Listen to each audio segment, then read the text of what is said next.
அது கடமை கடமை அது கடமை அந்த மூன்றெழுத்தில் என் மூச்சிருக்கும் அது முடிந்த பின்னாலும் பேச்சிருக்கும்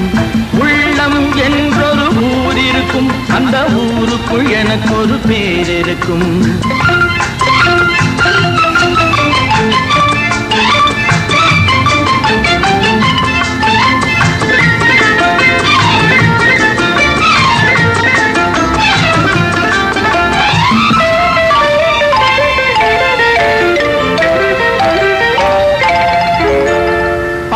வரும் போது பணிவு வர வேண்டும் துணிவும் வர வேண்டும் தோழா